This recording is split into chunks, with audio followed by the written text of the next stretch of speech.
This is a fan-generated show. If you'd like to support us, please go to jamieglazov.com. Also, don't forget to subscribe to our new Rumble channel.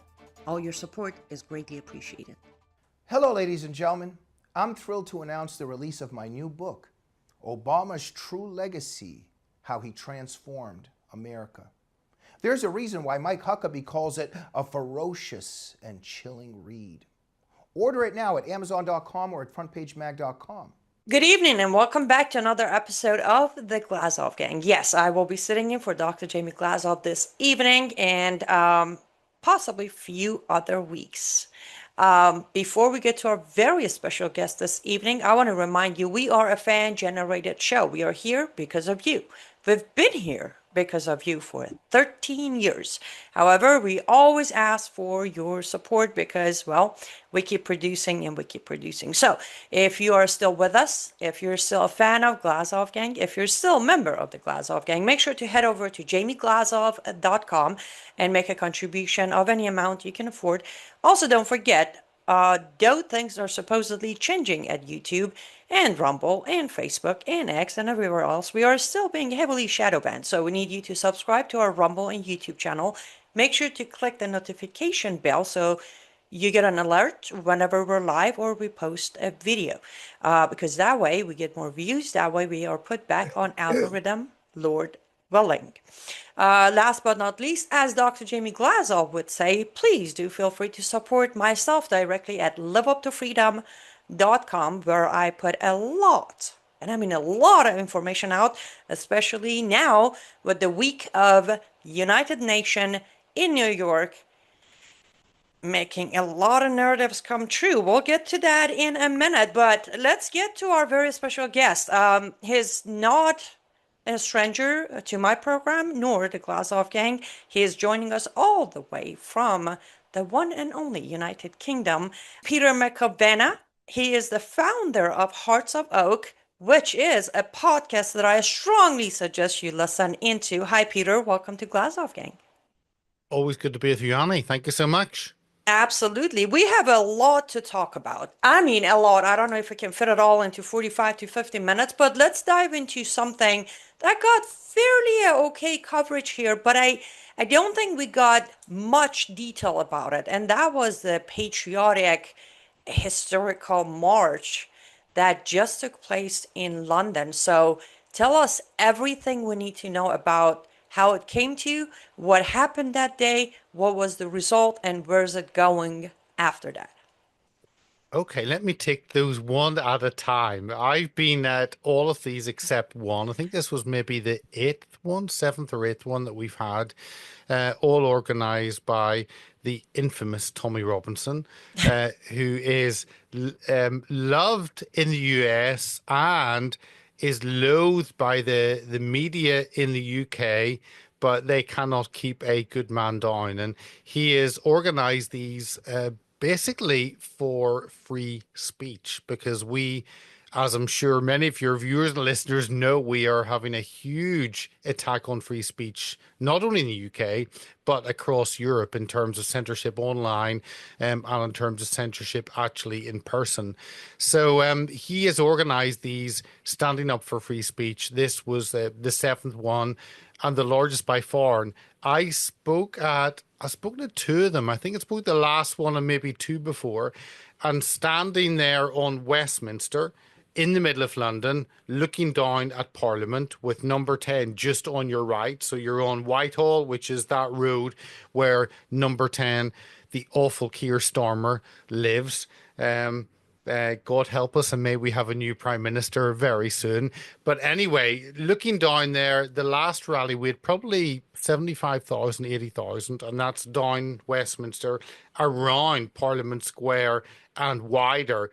That's kind of how many you can pack into that. And the last time I actually went and I thought, actually, I'm not going to stand by the stage. I'm going to go and film. And I filmed people as they walked through.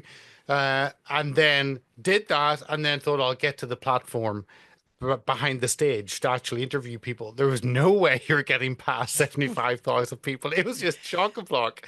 So that was what happened that time. Now, 10, 12 days ago, we had this huge rally in London with many speakers. I mean, Jordan Peterson was due to speak. He's obviously been ill. I saw Michaela Peterson's post probably a month, 6 weeks ago, so he wasn't able to come. But there are many, many, many other speakers, and I would say it's probably around 1 million when you take on Westminster, round Parliament Square, across Westminster Bridge into Waterloo, all the way around Waterloo's main square, every street out of Waterloo, both sides of the Thames River, both embankments, and Hungerford Bridge also full. Literally, people had nowhere to go. And I talked to some people and they said it took probably 30 plus minutes until they could actually begin to walk at the beginning for the demonstration. And again, normally I will pop out, or actually, one of my team was going to pop out and do some filming.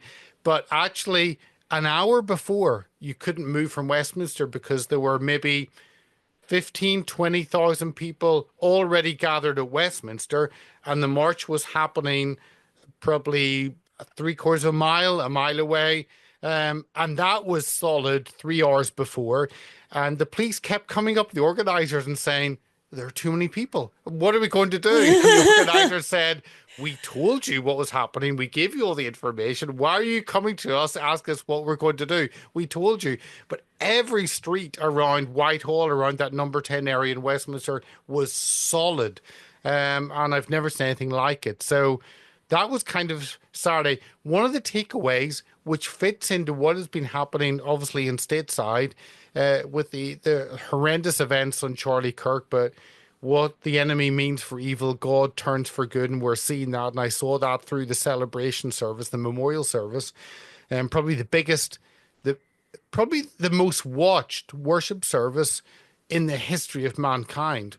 That's all I could, with millions and millions and millions of people watching, presentation of the gospel by the Secretary of State, I mean, I've never witnessed such a thing, by the Health Secretary, by one and one politically presenting the gospel. But with that happening stateside, we also were seeing something interesting on the Saturday the 13th, and that was we had a choir, a gospel choir that were leading worship.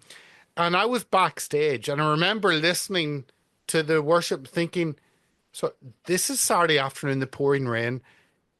This sounds like Sunday morning at my church in the middle of London. And then I went round and they were leading the people in worship, and they were actually in worship. It wasn't just a performance. It was actually, they were worshiping God and leading the people in worship. And it was fun. I've never seen anything like that. Seen hundreds of thousands of people within earshot, and there were like 5, 6 big screens going back with speakers, but of course some people were far away, but they were all being led in worship. And on top of that, Elon Musk had it on his post. He had it pinned to his post, and by Sunday morning that had 25 million views. So who knows what God is doing to that? And people came out standing up for free speech, but with the amount of people holding crosses, having Jesus on placards, with a desire to return to something that's meaningful in society, which is truth, which is Christ, and that being beamed across the world. So that's a long answer to your short question, Annie. I love it. I'm glad you gave us a long answer. And that's the thing, you see, we didn't hear a lot of that here in America. Of course, we don't hear about it on mainstream media because they don't want us to know, nor do your mainstream wants you to know that there's a reawakening happening and God is working through all of us, even through tragedy. So they cover it, but I was that day. I remember I was looking at some of the pages that were giving information, and I just kept watching footages coming, pictures and videos, and the crowd is growing and it's growing, and I'm like, this is London, like wow.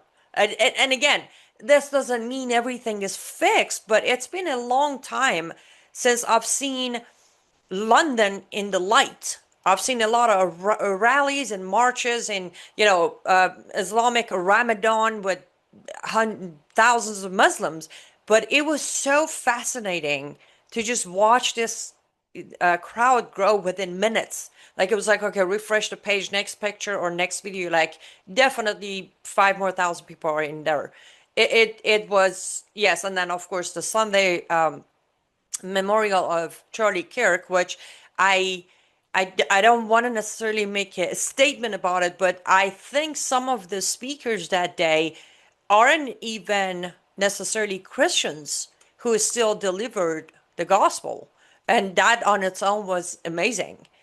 Did they come to Christ in last few days? I don't know. But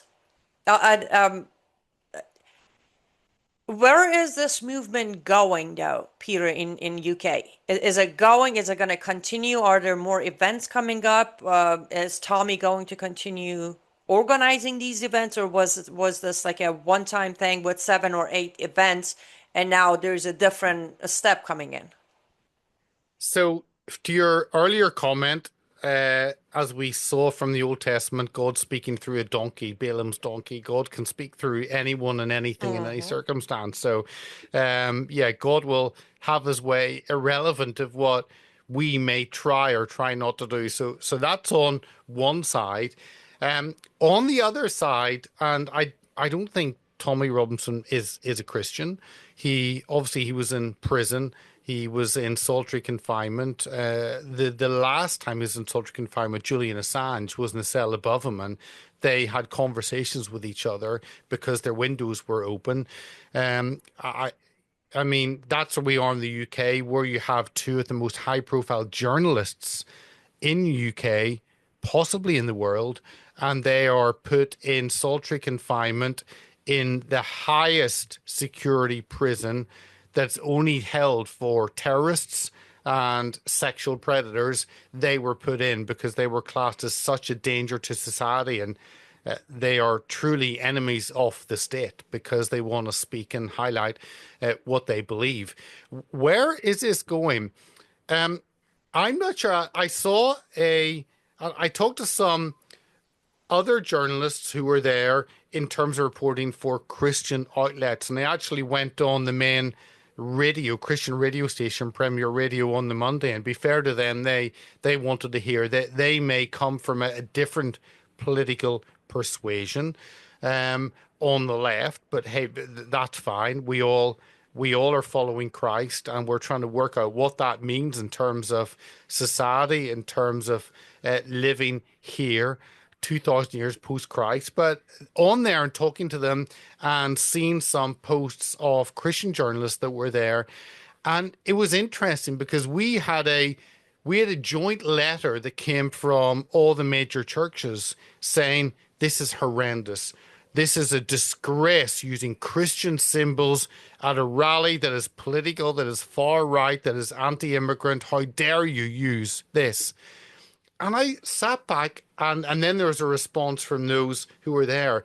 But we have the church at large angry at people coming out, holding signs with Jesus, holding a cross, engaging in worship.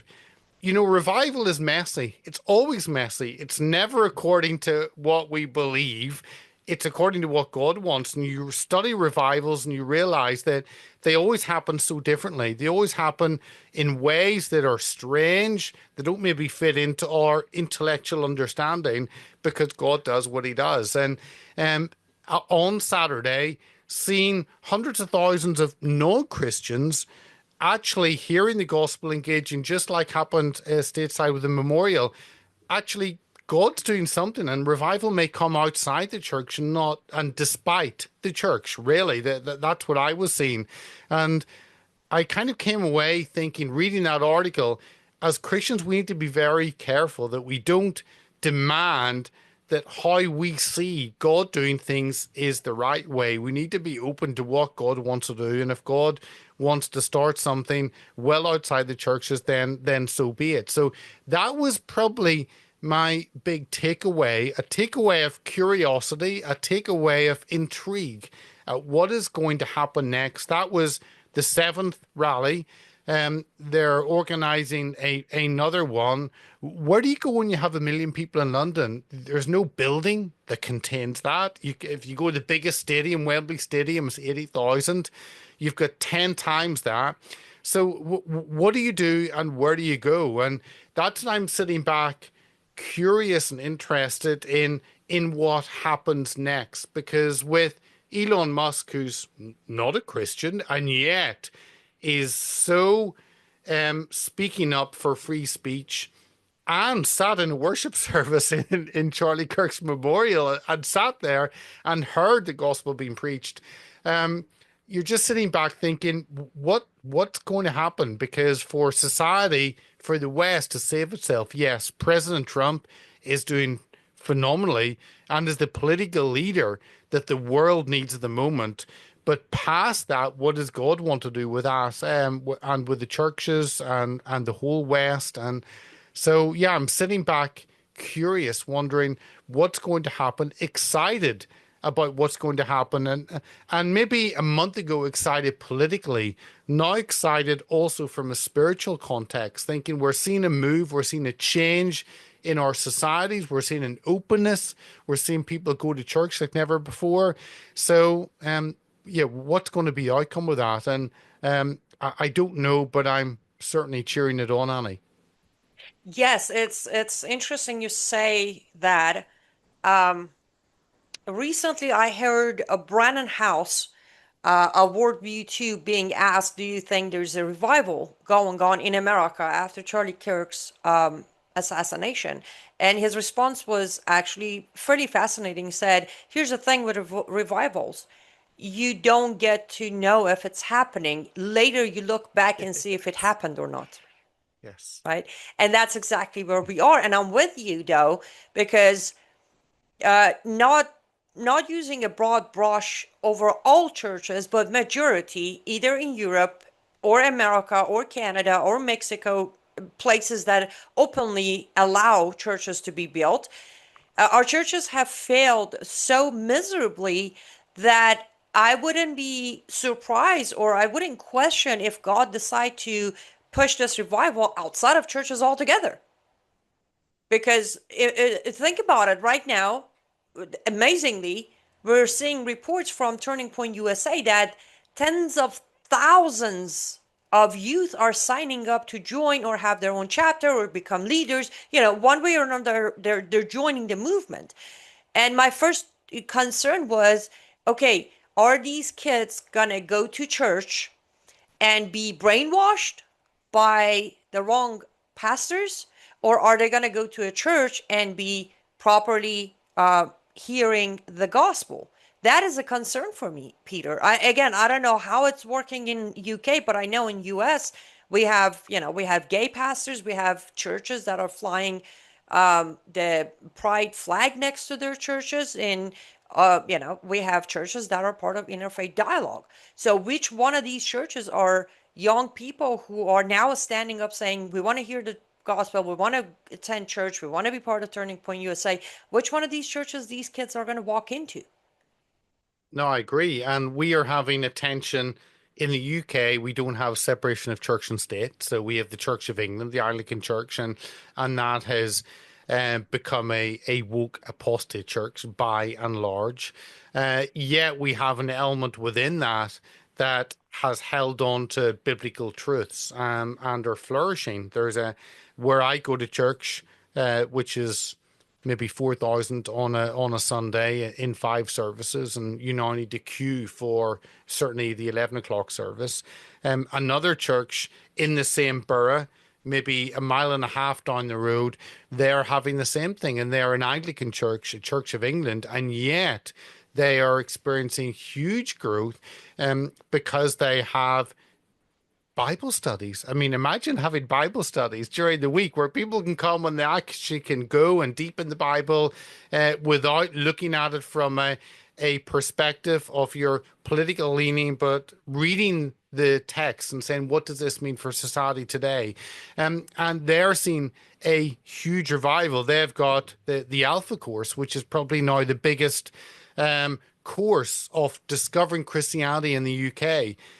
hugely popular, and millions of people have been through that over the last 10, 15 years. So we are having that. So on one side, you've got this weird split between the centralized church, the official state church, half of it going woke and half of it still holding on to biblical truths. You've also got the more traditional church. You've also got the Baptist church, the Presbyterian church that still hold on to what biblical truth means.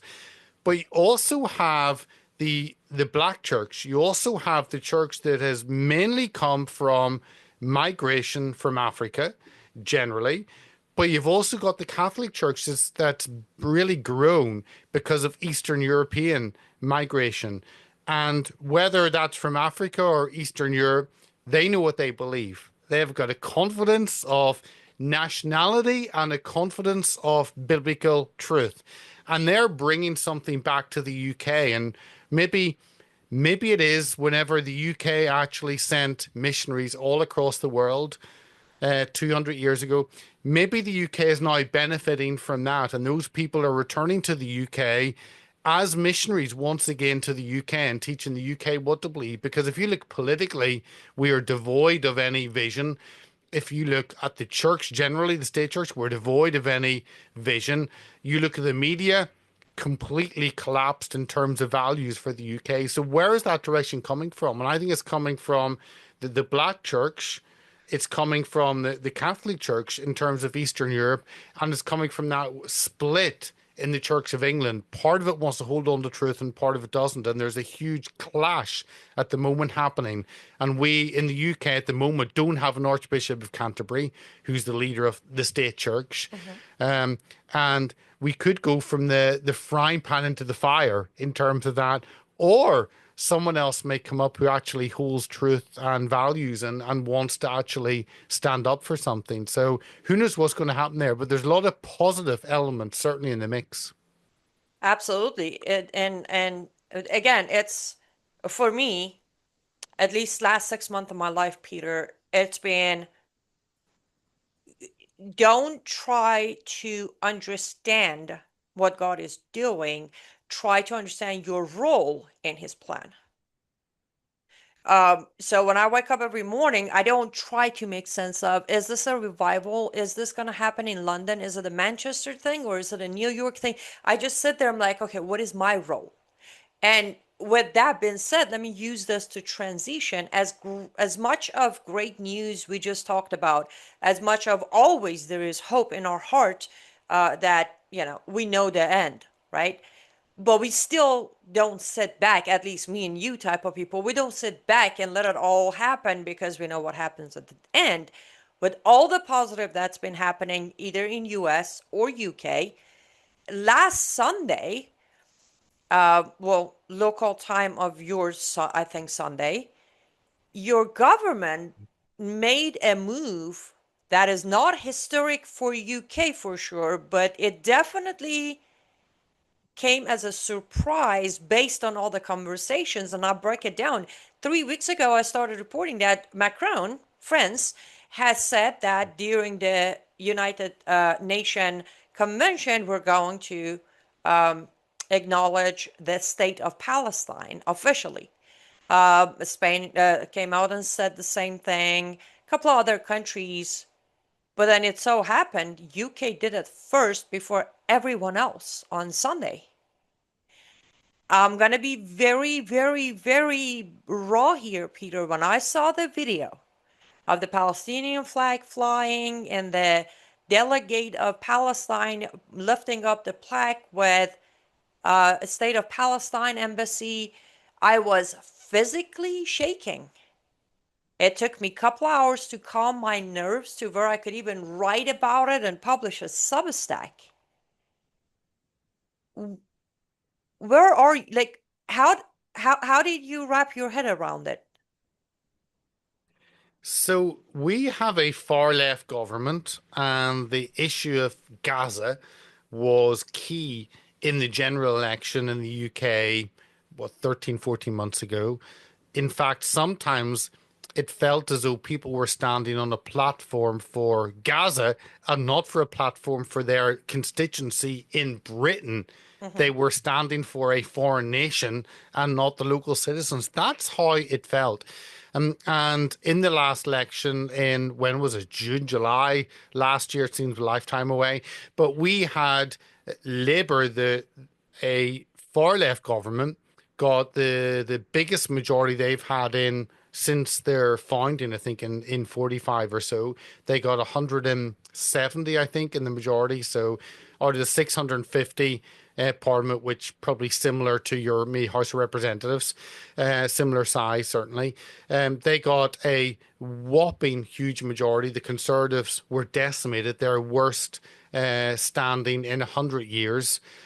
So Labour are there with a massive majority. They can do what they like. And within that massive majority, you've got tensions. And a lot of the Labour Party have utter hatred of Israel.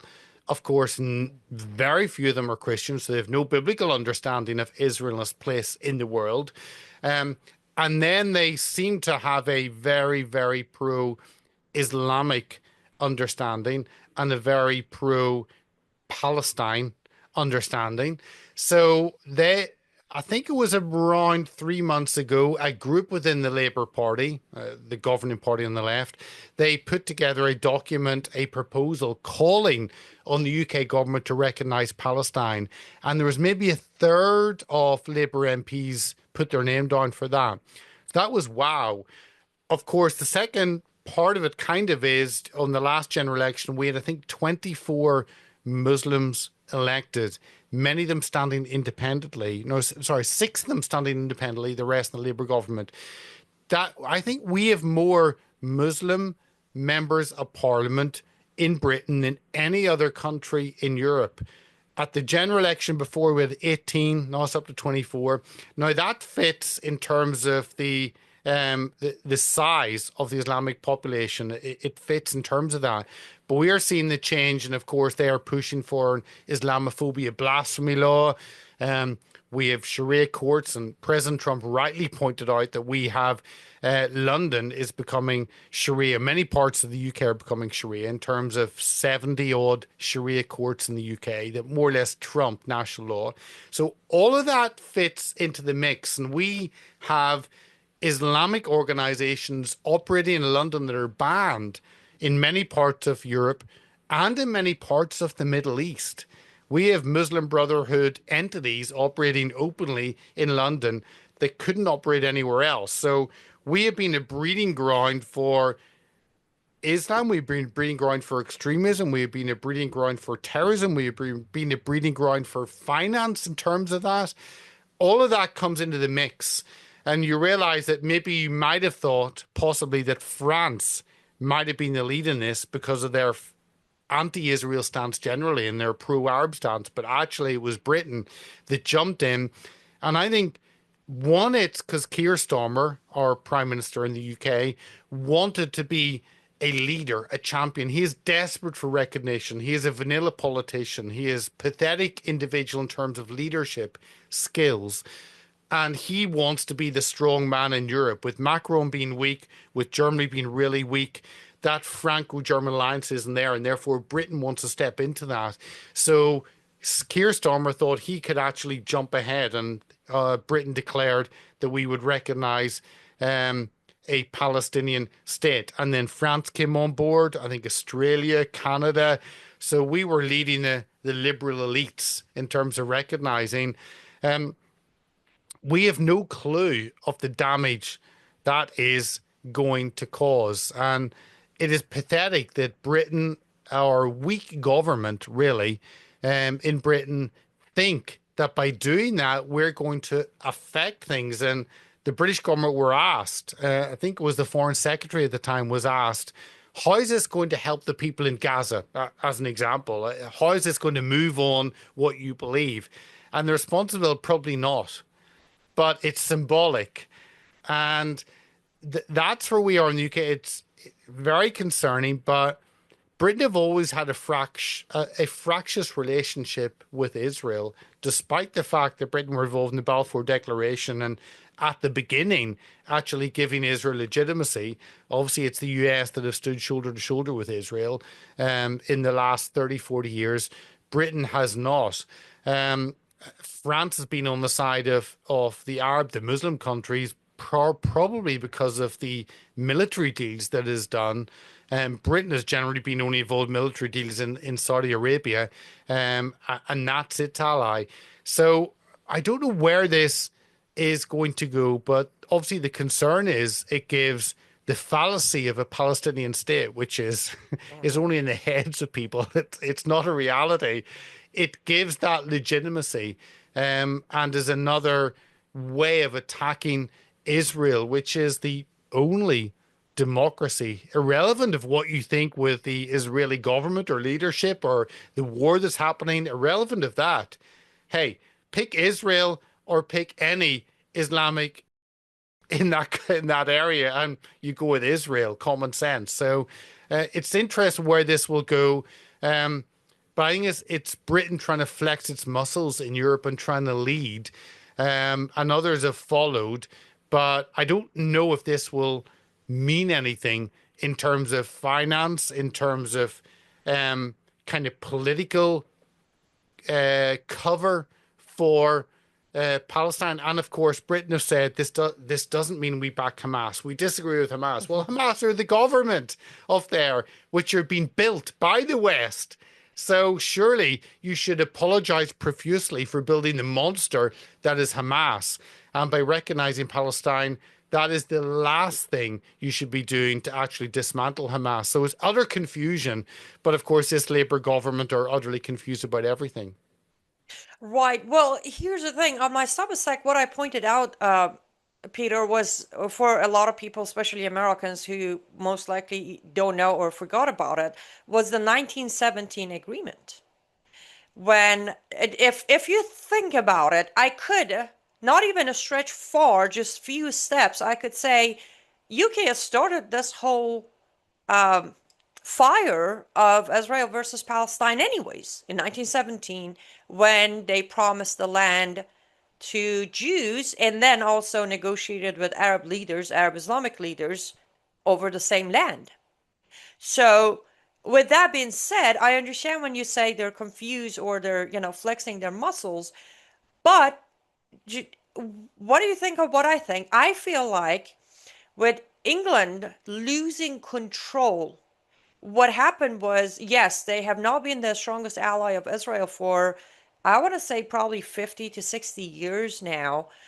But I think that was because they lost control of Israel with the strengthened alliance between US and Israel and the change into the diplomacy and the government of Israel. UK lost power. Because here's the thing, I love you as a person, and I have a lot of British friends, but UK has a long history of control desire. They've done the border and a split and create new countries to have more control. I mean, perfect example of it is India, Pakistan, and then later on a stretch into Bangladesh.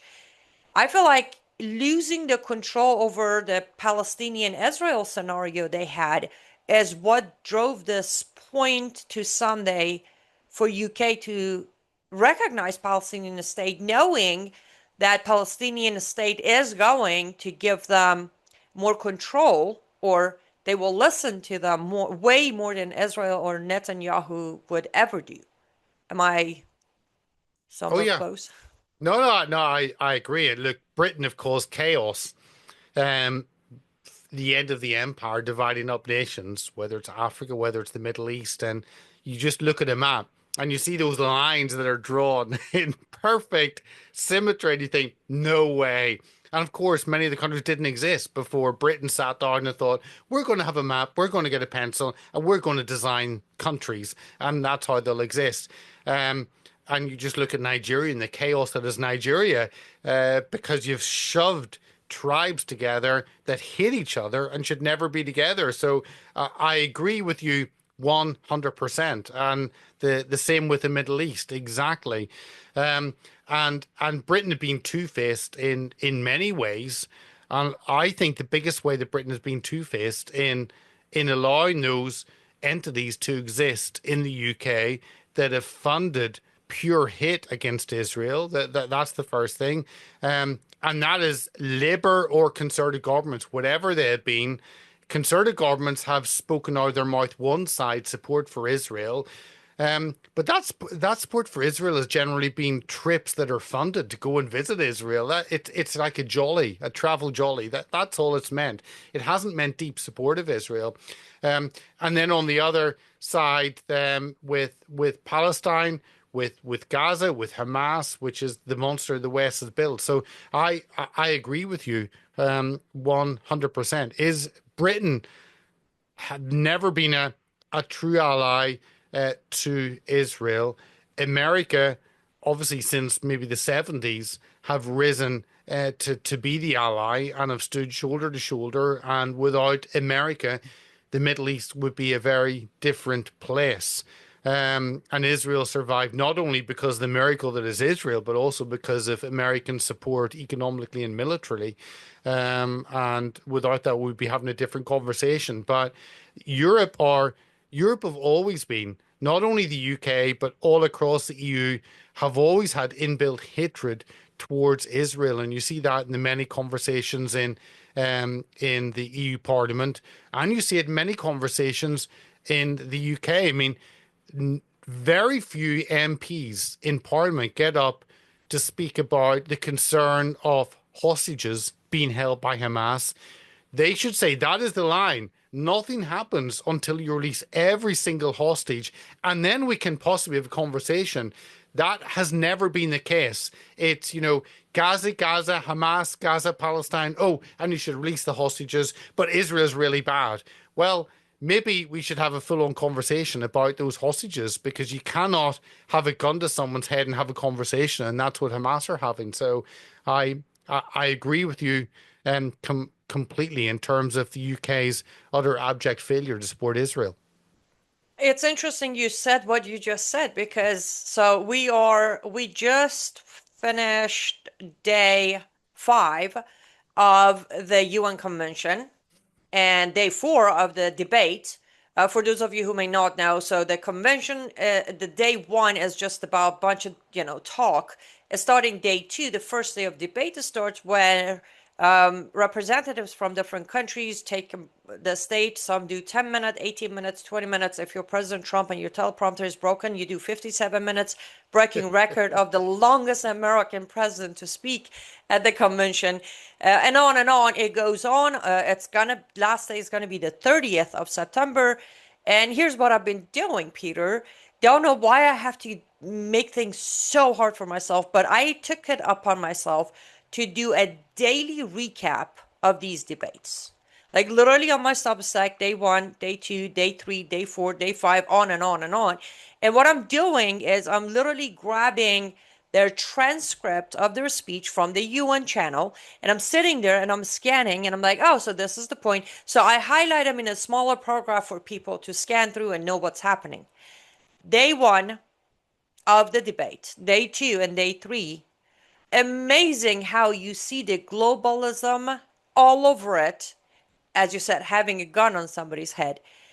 A script after script, same keywords. Hamas shall not be part of Palestine's future. However, we're going to recognize the state of Palestine. And even though Israel has the right to the land, but they have crossed the line by committing genocide on Gaza.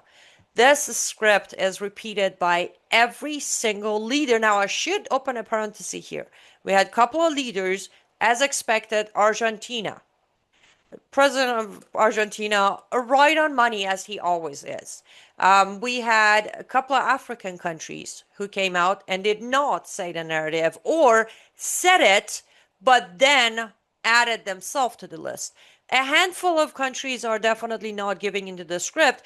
But when you look at it, I know we're talking about UK, we're talking about US, but at the end of the day, I can't help but to think this entire new narrative, the new lines and borders, is coming from a higher umbrella of what I call UN that is ran by the globalists behind the scene. because I have, and I follow UN conventions every year. My biggest thing is, are they going to let Iran regime come into the New York? Yes, they did. I get upset. We move on. This year got worse, which we will get to it in a minute. My point is, yes, UK did lead this movement, and France and Canada and Australia and one more country that I can't remember, a couple other countries. We are at 12 countries now, but five major ones. But the narrative that is being pushed on the stage of United Nations tells me this might be, and I don't want to sound like a lot of people out there, but feels like we are getting closer to the revelation. Feels like more and more countries are officially, not by anti-Semitism or chance, but officially by signing the recognition of a state of Palestine, they are turning against Israel. Doesn't it look like that? Oh yes, and and actually for before I touch on the UN in the EU, just hours ago, Slovenia banned Netanyahu from entering Slovenia on threat of arrest. That will have huge ramifications for the European Union, because in theory, if Netanyahu landed in Germany, Slovenia could immediately demand his arrest.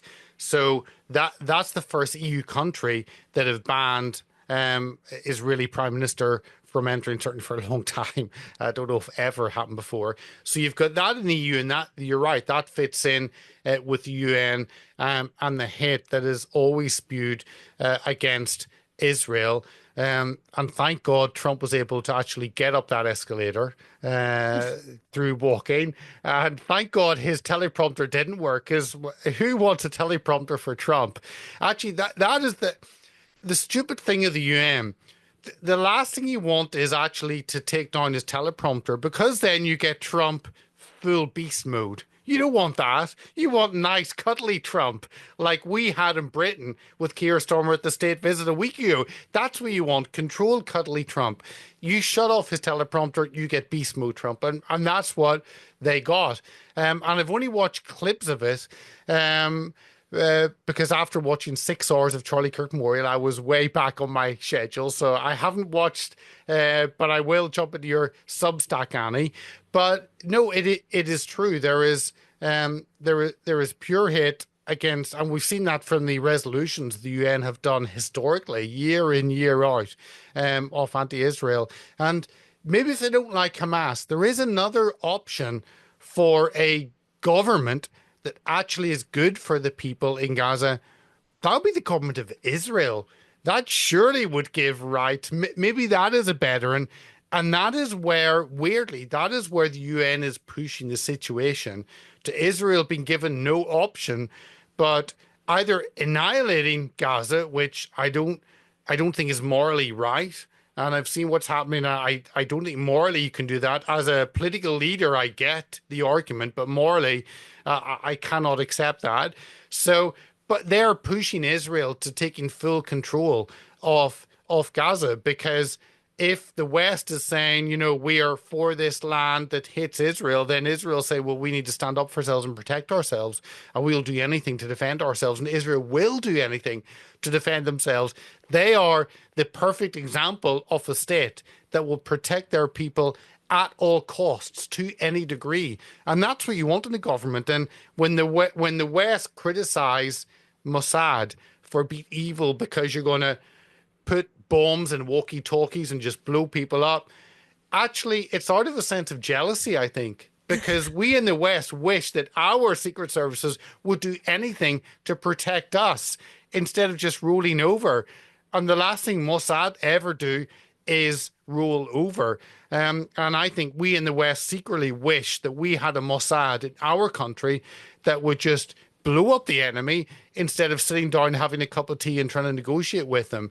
But yeah, the UN it's the same old, Annie. We've seen it through decades. And it's interesting, Trump statements looking at actually pulling funding, and maybe place the UN on the terrorism watch list. I don't know. There's nothing that's outside the realm of possibilities with President Trump. So I don't know where it's going to go, and you've got a better idea being there. Yes, and that's the thing. Since I'm sitting in for Dr. Jamie Glazov, I need to be a little careful of my opinions here. But But No, one don't thing, hold back, Annie. well, here's the thing. I did listen to all the speeches, as you can imagine. Like my head is all faces in the speeches, but I agreed with literally 100% of what President Trump said. However, my issue is number one, to stand there and call UN out for the biggest scam of illegal immigration and biggest scam of climate change, and all that's fantastic. But I'm personally done with talks. I want to see Yeah. actions. As I said on my show a couple of days ago, I think it was day one or two. Listen, United States of America has zero obligation to host a UN convention in New York. They don't own that building. It is a rent building, which they are due, I think, 7 or 8 years of rent, anyways. So we've been basically giving them free building for 7 or 8 years. I preferred if President Trump would call and say, listen, we're done. Go find another country to give you a building and the security and a whole city for 10 days straight and go do it there. That's what we should have done. You know what I mean? He has the power. Any president has the power to put in the whole we're done hosting UN for free. And that's the thing, it's very costly. We are issuing visas for all of the speakers. For example, one thing I was very proud of this year, Mahmoud Abbas is not in New York. Embarrassingly, he had to join by a Zoom to do his speech. But you know who else got the visa? Al Shara, the Al Qaeda terrorist who's now a good looking guy in a suit running Syria. He walked our streets, Peter. You can't, this man has so much blood of innocent Christians on his hands. He should have never been allowed. You know who else? Arakchi, Islamic Republic of Iran's foreign minister, who was not the speaker. The speaker was the president. But we allowed the foreign minister here so he could sit down with Germany, France, and England through UN talks to try to come up with a negotiation. None of that should have happened. No. Our immigration that's doing a great job on deportation of illegals should have stamped deny, denied, denied. A lot of these names shouldn't have access to JFK on Saturday or Sunday or Monday because those were the days they were arriving. So yes, the talk was fantastic. President Trump delivered an absolute slapping back and forth of UN face. But the actions taken this year was not matching the talk. No, but we've seen that, and I think the problem is people in the administration. Now, this administration is 100 times better than it was in 2016, and there's been so much work on that. So President Trump is able to do, and you've seen stability in this administration, where before there was someone getting sacked non-stop continuously. We've got stability, we've got vision. President Trump is not only actually speaking about these things, but actually things are happening behind. But there are many. I mean, you look at where actually is the prosecution for Russian hoax? Where's the prosecution for J6? Where's the prosecution for the Biden auto pen? Where's the prosecution for the 2020 election hoax? Where's the prosecution for Mar-a-Lago raid? Where's the prosecution for Epstein? You go down the list and you realize actually Trump doesn't have it his own way in terms of the administration. There are still people, and whether that's the Attorney General sitting on it with her desk, having all these things on it that she sees every day, Apparently, everything supposedly. on her desk just disappears. It Because does. remember, the report was there, but then there was no report. It just walked on its own out of her desk. Annie, it's a big desk. It's a very big desk, and you lose things on that desk. So it takes a while. But there's so many failings still, and you realize that just like you look at the Maha, you look at Bobby Kennedy, look at what he's doing. There's so much that has to be done, and it's happening step by step, and that is happening. But the same thing in so many other areas. There are some step by steps in the legal side, legal challenges and prosecutions, and they're not yet happening. So there. Although there are great things happening, there are still individuals, obviously, who are part of the deep state that are really there as an anchor to hold President Trump back. And I just hope, and I think it's up to us to pray that he is aware and sees those failings in individuals and just removes them so he is not held back in doing what he wants to do. Because I think he wants to be the dynamo and just far ahead. But it's actually those people that have been placed in his administration, of which there are fewer this time than there were in 2016, that are really holding him back. Agreed, and absolutely. We just gotta always stay in prayers. Again, one man or two man or a handful of good, as I said on my I think it was day two, no, day three of the Substack on UN. I said it was a handful of countries who stepped out of the box and told the truth, but it proves the point that it is still possible to have conviction and carry truth, even if it's just a handful of people.